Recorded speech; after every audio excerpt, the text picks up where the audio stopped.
This episode is part of our Empowered CMO series. So if you've been listening in, we are interviewing women, B2B, chief market officers, and industry leaders. So all women, which is pretty exciting for this season. And I'm really pleased to have this guest, Jamie Barnett. Jamie is an investor and advisor and thought leader who I follow. And so I thought that you guys should get a little taste of Jamie as well. Welcome, Jamie. Thank you so much. You are just cool. So I am thrilled to be here. Thanks for having me. Back at you. And I love the name, Empowered. Yeah, like give me a... Yeah. Totally. So today we are going to talk about how to manage the shit out of your pipeline, which I like, the CMO in the boardroom, and how not to give yourself a colossal meltdown, heart attack, whatever. Right. Emerge less bloody. Yeah, we don't need to sweat so bad, right? And we're going to talk about the role of the CMO. So some meaty topics. Yeah. Let's get into it. You wrote an article that I don't even know how I found it. I think it was in our Slack channel, our Coffee Talk Slack channel. And first of all, I love the title because I'm PG-13. So that instantly attracted me. And then I started going through it and I'm like, yep, you go, girl. So tell us, what prompted the article, and then let's give everyone the Cliff Notes version of it. Well, and this is what you're about too, right? Because like you're all about managing your revenue, really understanding what drives your business. You start with your sort of end level goals and you work backward and make sure that you're sort of, understanding what are all the gates, what are all the decisions, and sort of understanding those, whether they're conversions or timing. So it is called managing the living SHIT out of your pipeline, and it's all about that. And what prompted that was, and I'm actually surprised that more people sort of don't do this or don't have like a more intricate model for sort of understanding, because I find it just bites you in the butt otherwise.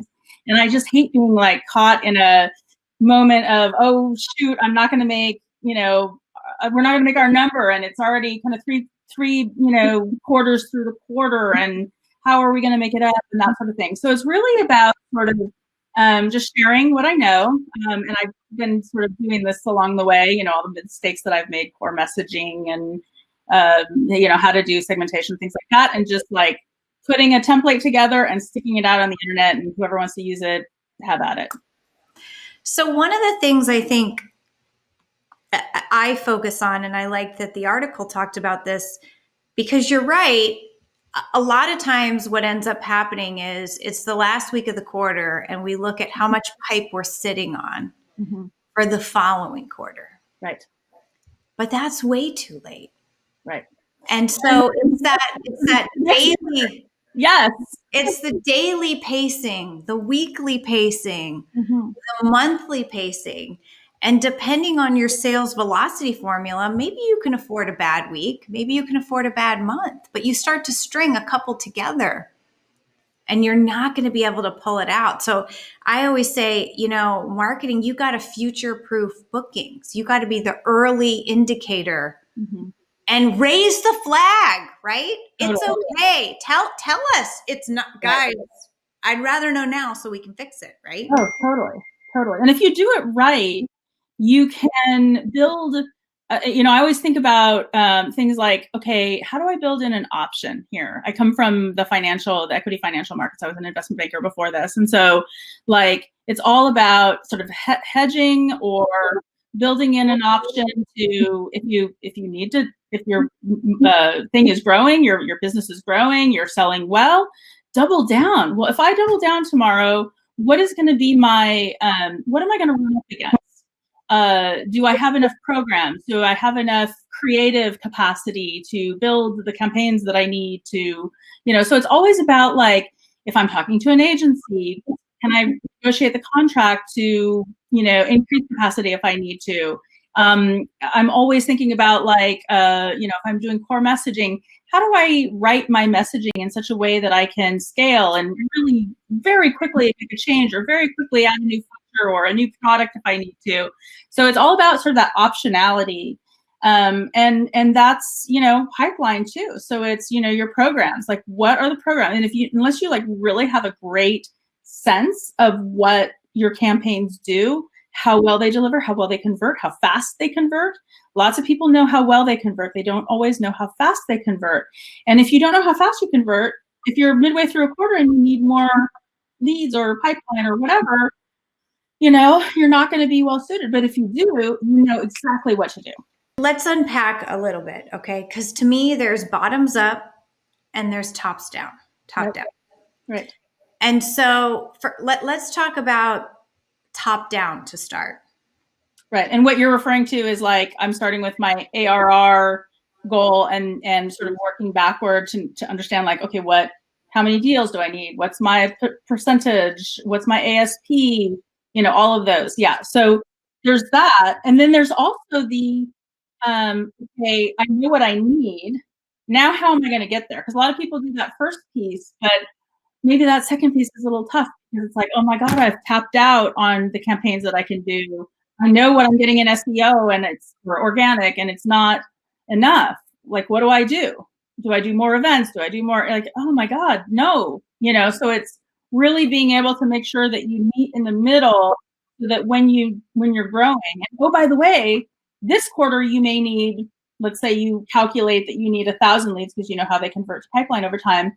But if you're building pipeline for 2, 3, 4 quarters from now, and you're in a startup that's growing really fast, guess what? It's not 1,000 that you need; it's many more. And if your revenue curve is growing like that, then it's way more. So you need to understand kind of what are the layers of growth because you're building. Some of things are going to convert this quarter, some are going to convert next quarter. So if you really know kind of what converts when, then you can really get accurate and predictive.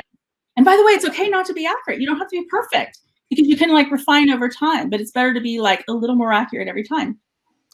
I find the challenge is, and I think you probably inherently get this coming from a finance background where you make assumptions. Mm-hmm. You take a trend and you say, you know what, we're going to call it 30%. Right. And, we can pick up a point. And so I find that those are the most important conversations to have across revenue leadership to say, do you think we can do this for upsell? Mm-hmm. Typically an upsell takes this. Do you think we can assume this? Right. No, I think we should put some pad there. Or no, I think we should get more aggressive, right? So knowing each one of those assumptions, and some you say, you know what, I'm going to sandbag this one because you kind of have hidden Easter eggs, right? Mm-hmm. And others, strategically, these are a better revenue source, so maybe we're going to double down or get more aggressive on. Mm-hmm. So I find that people struggle with that. And I always say your best indication or benchmark is yourself. People always want to try to find some external benchmark. And I'm like, just start snapshotting and trending. Mm-hmm. And why do you think people struggle with that? Why do you think they struggle? Is it because they're not perfect at first, or what do you think that is? I mean, what you're interviewing me now. What I see is, first of all, they say, well, our data's not good. Mm. Okay, why? Well, this guy does this and that guy does that, and we don't have a consistent way. And I'm like, all right, well, take that guy's out. Right. It's like basic statistics, right? Where you say, okay, first of all, that's a sales management problem. Let's find out why that guy doesn't enter things the way anybody else enters them. Whatever, that's not my problem. I'm in the marketing gal, so that's not my problem. Right. Take it out, and just start making the calls, mm-hmm. Right? Mm-hmm. So somewhere it's like a sheet flapping in the wind, At some point you got to like nail down one corner of that sheet and then second corner and totally. Yeah. And if we're not comfortable add a couple days to it if we want pad in the plan, fine. Right. So that's the first thing. And then it'll be like, well, we don't know what our plan, is going to be in 3 quarters. And it's like, well, we're probably doubling. So, or what's our run rate from now? And so just sort of making those logical assumptions becomes, and giving people permission to make them. Mm-hmm. So that's the first thing. And then the other thing I find, just like we have a program's capacity plan, sales has a headcount capacity plan, and BDRs have a capacity plan. So another gotcha that I've learned the hard way is you also have to everything needs to tie out, right? So this assumption of pipeline needs to tie out to how many quota carrying heads and how much pipeline they're going to have to generate. So you start to like tie these things out so they all work, right? Right.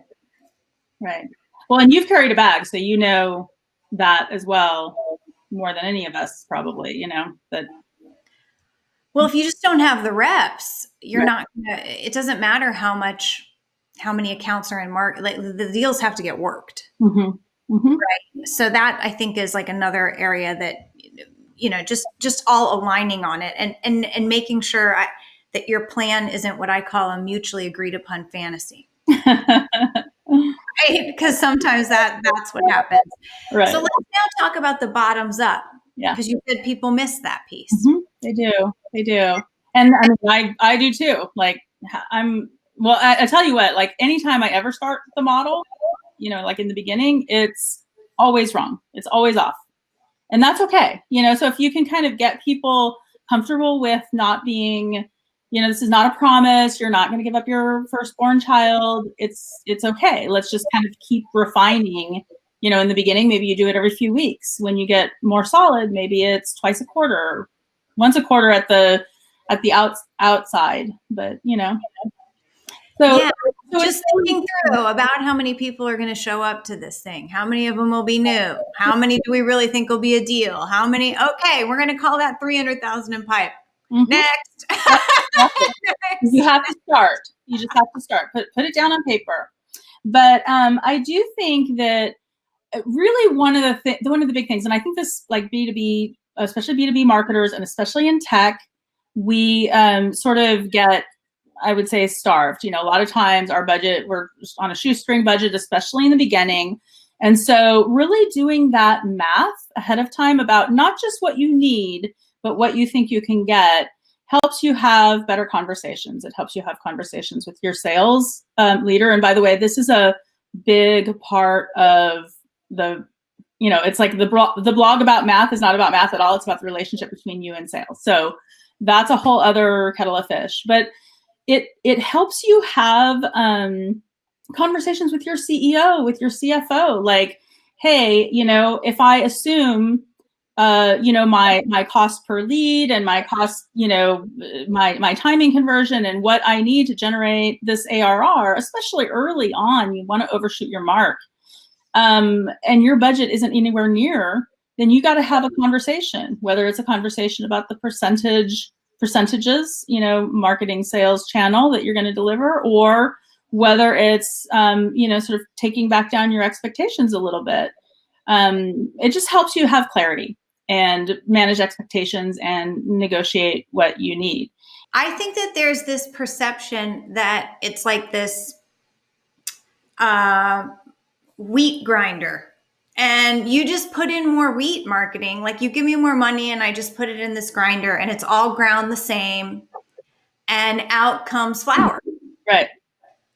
And that's like just kind of an oversimplification of, to me, what it really takes. So even a cost per lead, I don't even know if that's like a realistic, I mean, it depends on what segment, is the account. So I just actually try not to go down that rabbit hole.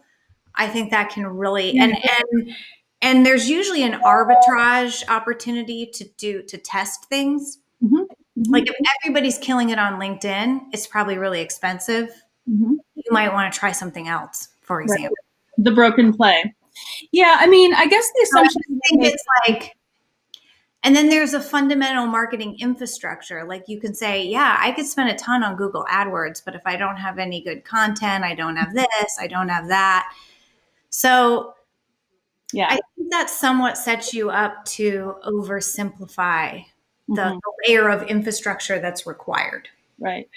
Yeah, I definitely agree that that is a conversation, so just because you're talking about cost per lead or a cost of acquiring a customer does not mean that this other stuff does not need to happen as well. And what I mean by that is, and I mean aggressive. In fact, I would say that of all the people I know who, of all the kind of, sales leaders and CEOs I know who who think they know how to really segment, it's in the single digit percentages who actually really apply discipline to this. And it's because they don't suffer the consequences of acquiring a bad lead or even developing bad pipeline. And it's not even bad pipeline. It's like mediocre pipeline. Sales people are like, great, get me a bunch of deals. I just want a bunch of stuff in my, in my pipe. And, maybe some of it is 80% probability, but some of it's 50%. And maybe this guy took a meeting and he's interested. And so maybe I put that at 20%. But it's like, no, because you don't want a pipeline. If you have confidence that there are people that exist, and by the way, if you don't have confidence, then that's another story, and we need to do more work. But if you have confidence that there are customers out there who really need this and really struggle, and that is a kind of 70, 80, 90% probability, by God, fill your pipeline with those and not the 50 and not the 30 or the 20. And so you've got to do the work up front to figure out who those people are. So that's why, one of the things that we talk about a lot in the empowered CMO community is this notion of a chief market officer. And one of the ways I explain that is you can throw, I talk about bowling. I am not a very good bowler. I'm a spaz. I usually slip on the lane. I'm just horrible. I can get the ball off my galldarn fingers, So what I like to do is I like to put those bumpers down, like the kitty ones, because then no matter what I throw, at least I knock some pins down. Mm-hmm. So if you embrace the chief market officer and you say, let's think about our segmentation. Let's think about the ideal customer. Where is that ideal customer? Let's not actually throw webinars or search spend or ads at the gutter. The segmentation, to me, it doesn't matter what tactic you use. At least you're going to get a pin down. Right. And so that's why I think, again, going back to the tops down, and this is where I think people also get confused, is that model that we talked about, that needs to be done almost like by go-to-market segment. Because your velocity segment might be, days in cycle time, whereas enterprise might be months. Right. And it's going to also have a different assumption for pipeline, right? An enterprise is going to be more sales-led pipeline dev. Right. Whereas, velocity might be more marketing led. So all of the assumptions upon assumptions. So, boardroom. So you have an interesting purview because you are an advisor and investor. So you get to see poor schmoes like me. Well, I've been a poor schmo myself. And I've been a poor schmo in doing amazing work. And I've been a poor schmo having to say, I don't know that, to some really simple, stupid question that, oh my God, anybody knows, but I just don't know, and you only I hit a wall. You freak me out so bad. It's like, oh, geez.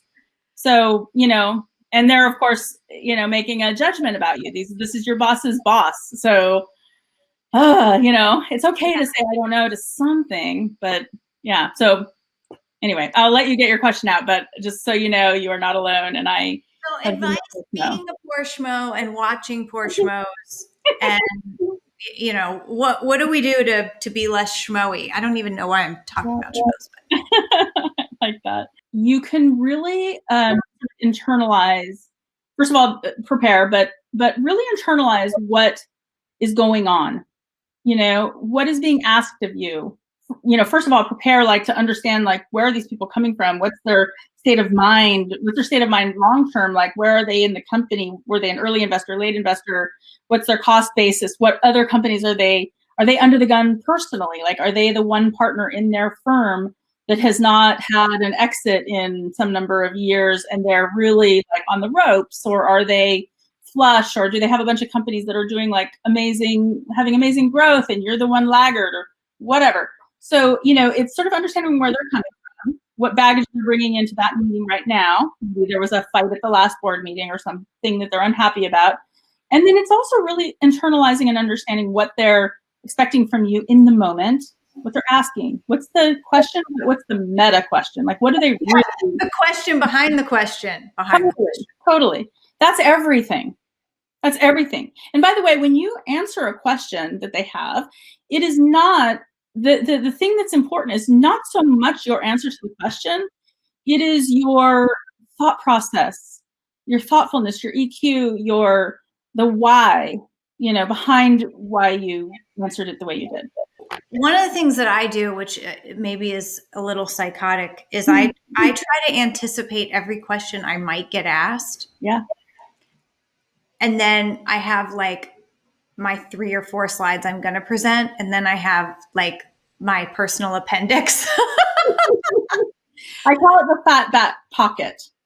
And I can't do math. I think I'm at a disadvantage because a lot of board members are finance people that are quick with like percent, like they can do all this math in their head. And I just don't operate that way. I'm like, where's my calculator? Hold on. You know, unless it's like a 10%, I'm like, wait, 7%? Are you killing me? You know? Bring your calculator. Who cares? Yeah. So I'm like, Carrie Lou Dietrich once said, it's an open book test. Yeah, it's true. You know, so I just come with all my little, I'm like, hold on. Yeah. I bring this and I always write all my little notes, every little note ahead of time. Like, what could they ask me?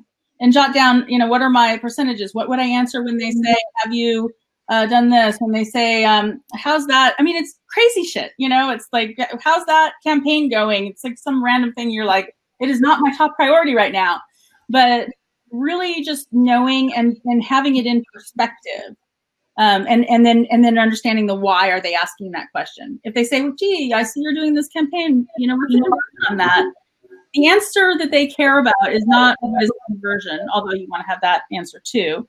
But it's about why are you asking that? Well, it's a new campaign, and we're a little bit under the gun, and you know, so being able to say, you know, it's 20% or whatever, but then saying, you know, either asking or saying, you know, I suspect you're asking that, or are you asking that because it's so random, it's so new. Yeah, we are doing some experimenting because next year we're going to have to double or triple.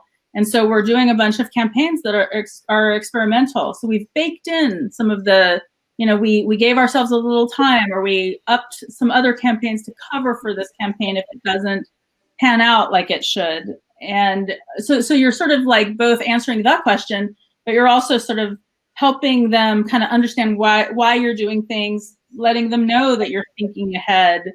And also, you know, just sort of caretaking the angst that they may have. Sure. I like that. And I think it's also okay to deliver bad news.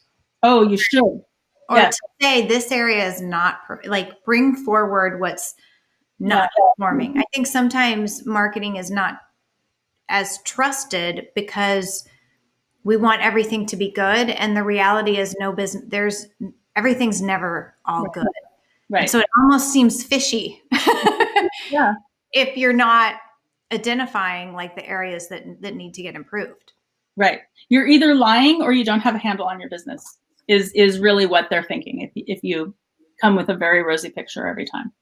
It's interesting. So my best board meeting I thought would be my worst. because we did poorly hitting our pipeline numbers. Mm-hmm. So I was anticipating getting filleted.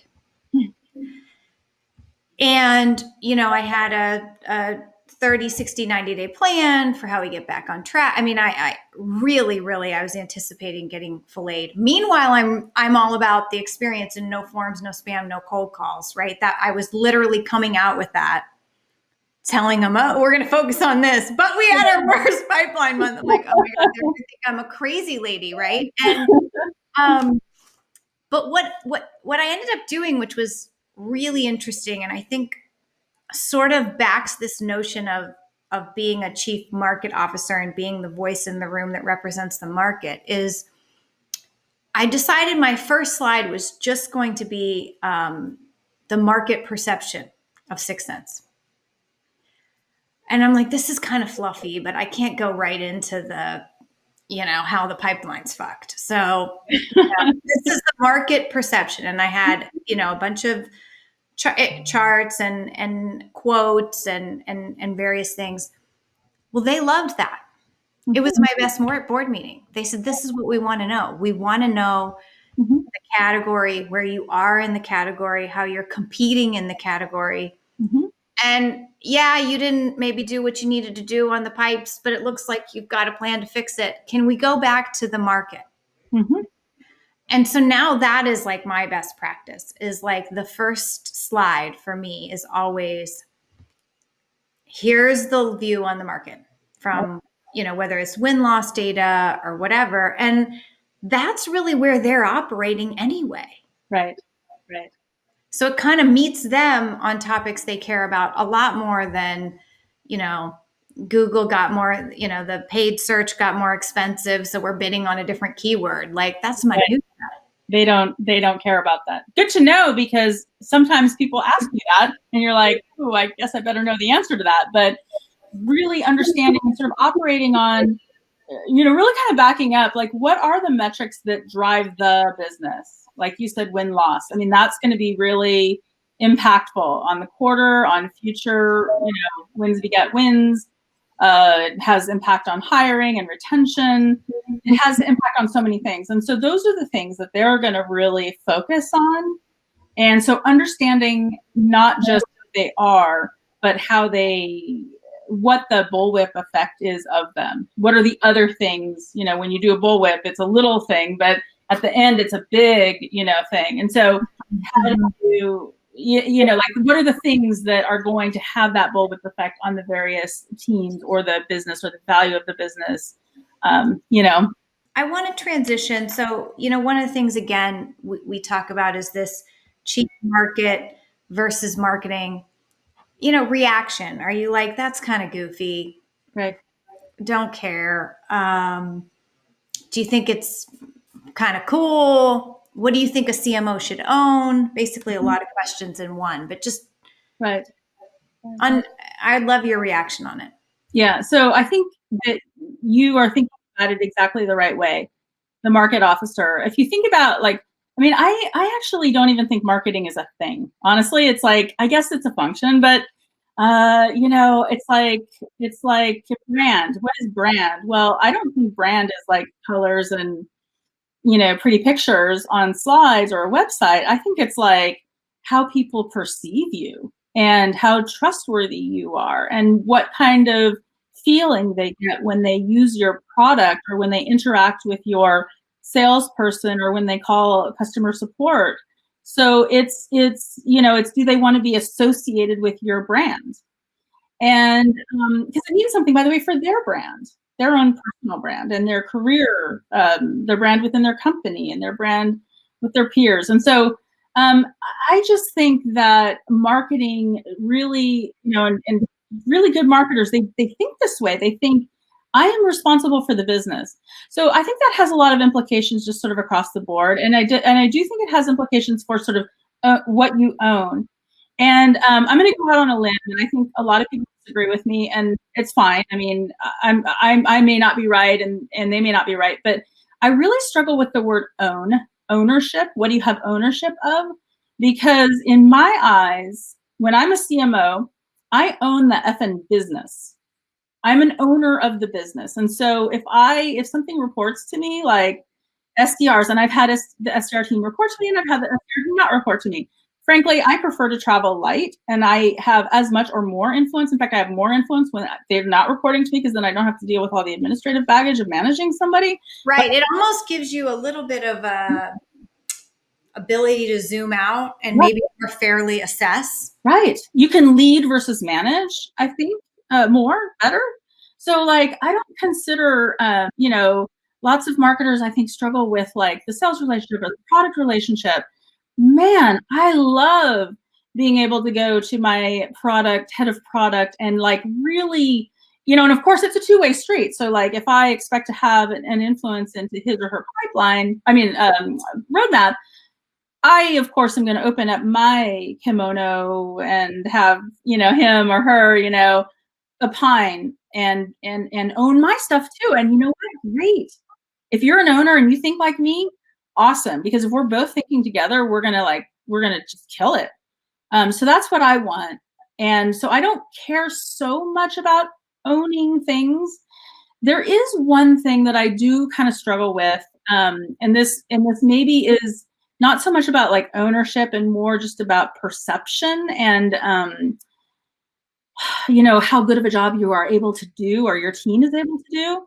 And that is product marketing. So I know some teams, some companies will separate product marketing out and stick it under product management. And I think that actually, even regardless of how, the owners, whoever better to own it, it makes the marketing team less good overall, because that product marketer or product marketing team is usually a good sort of they're doing connective tissue between. It's the glue across so many things. Right. And if you think of marketing as a glue across so many things, you need that, because it's enabling customers, it's enabling customer success, it's enabling sales, it's CI, it's, CAB, customer insights. Absolutely. Yeah, I think you're at a pretty big, I think maybe own is the wrong word. I guess ownership is okay. It's just how you perceive it, whether you caretake something or not. When it comes to things like voice of the customer, and I would also put competitive into this bucket, I really believe that ownership or sort of owning it is not an administrative thing, but it is an earned thing. And it's not like you need to hoard it and be the best at it and spend all your time doing it to where like nothing else gets. But you really like think about it. You source the information from all of the best sources. You are really open. You ask questions. You involve others. But involving others is super important. A lot of people think because I own this, I must be the expert and the person who knows the most, and my word is the final word. When in reality, you can get value from anywhere. And so if you can make it sort of everybody's job to do it, and by God, give credit. Give more, give 2x. You want those field fights. Like that's where the gold is the deal where we just competed and you're not going to be in those deals. So, it's an interesting diplomatic role we have, right? So maybe it's not, maybe it's call insights, or I don't know. We need to come up with we need to product market it. All right. So time for talking nonsense. Oh, good. Industry, like buzzword or trend. Just what do you like? Drives me crazy. Right. Oh, yeah. Well, so first of all, I have OCD, so I struggle with I can see a missed punctuation or a misspelled word a mile away. I can see it before it happens. Oh no, I'm going to drive you crazy then. Oh really? Okay, sorry. I don't mean to make you feel bad. It's okay. I just am terrible. Well, we all have our thing. I struggle with 3D. I have a spatial relations disability, so I can't draw 3D objects or even read a map. So, but I do struggle with with words and just, poor writing, and especially like stodgy, yucky writing, when people use the word leverage or utilize or use, or when they talk about like over flouncing. I love that. Over flouncing. That's good.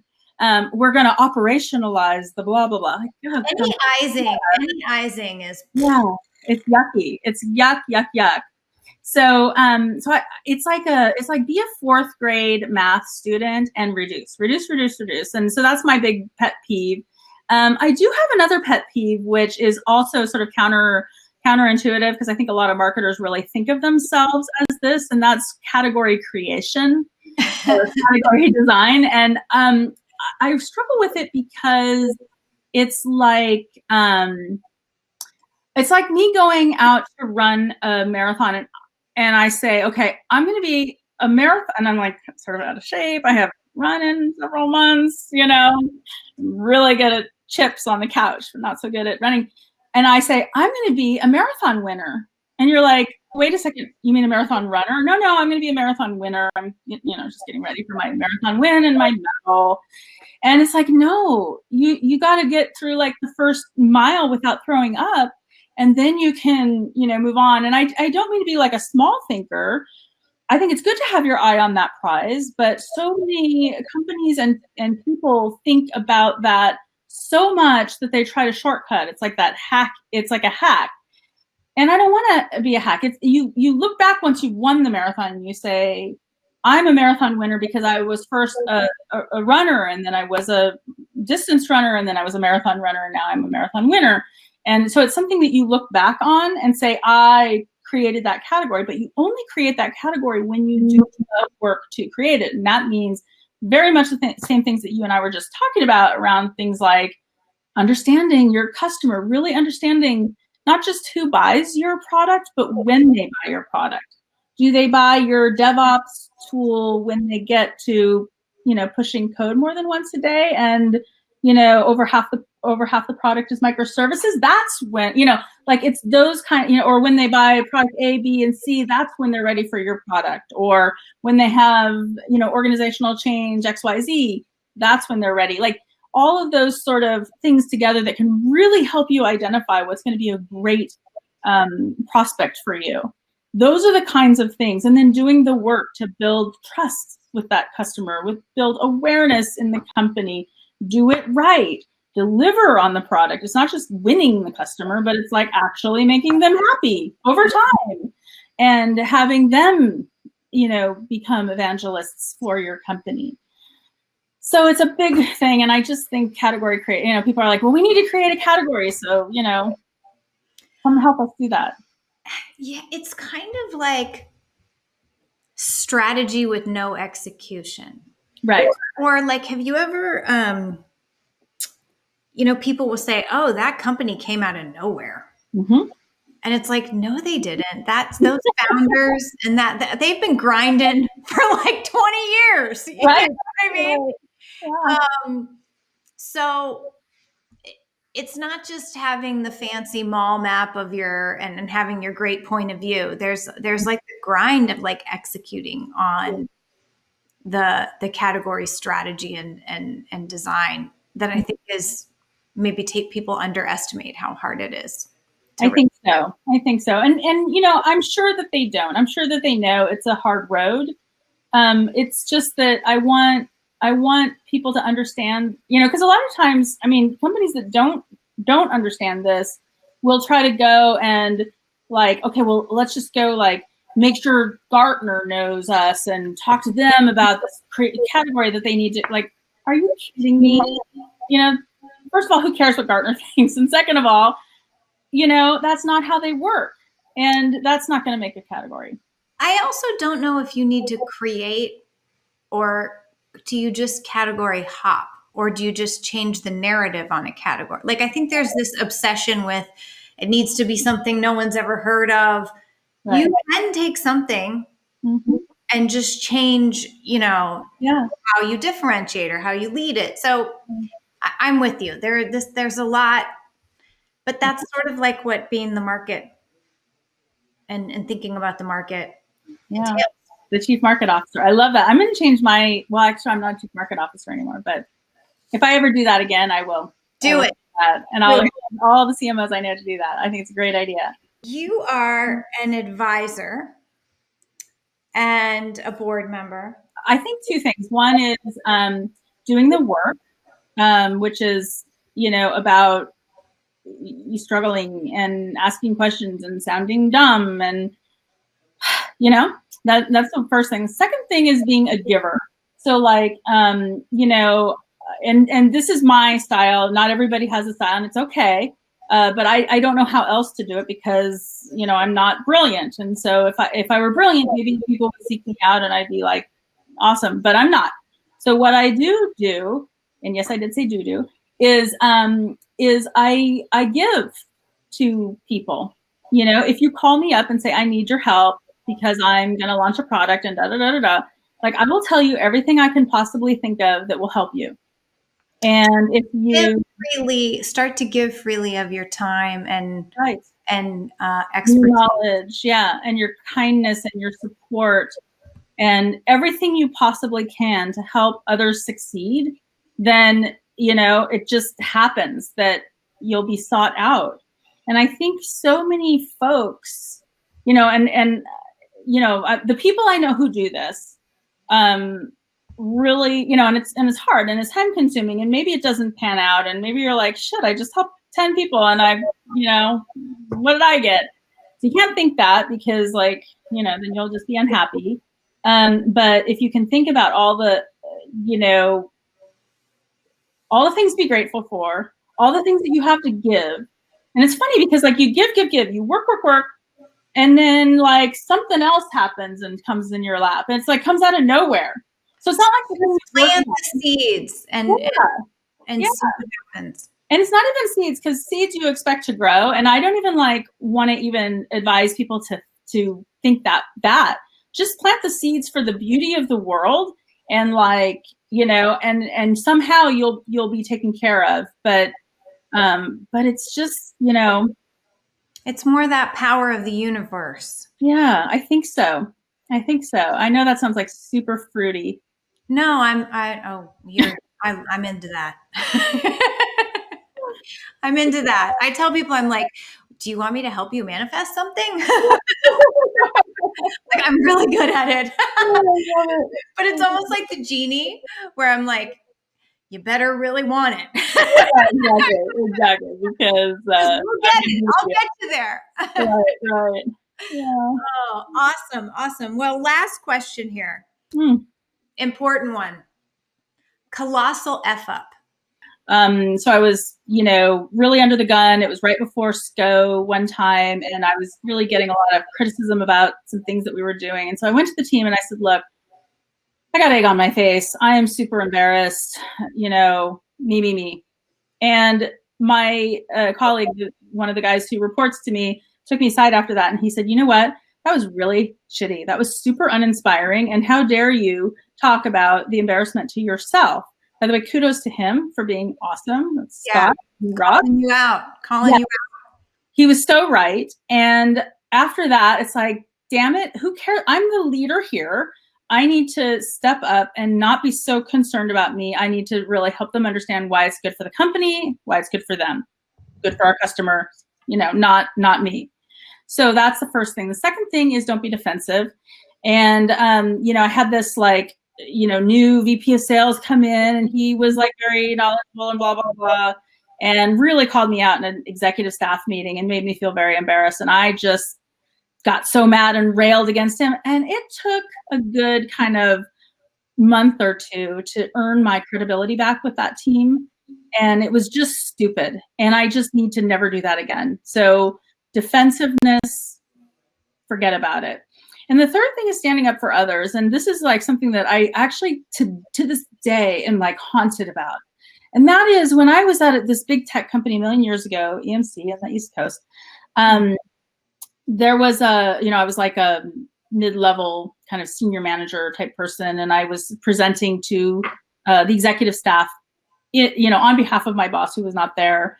And so I got to sit at the big table, and it was a huge, like 50-person, in the boardroom table. Mm-hmm. Of course, big meetings, multi-product teams, and everybody's on the outer perimeter of the room. There's like all these chairs, like 50 chairs, big table.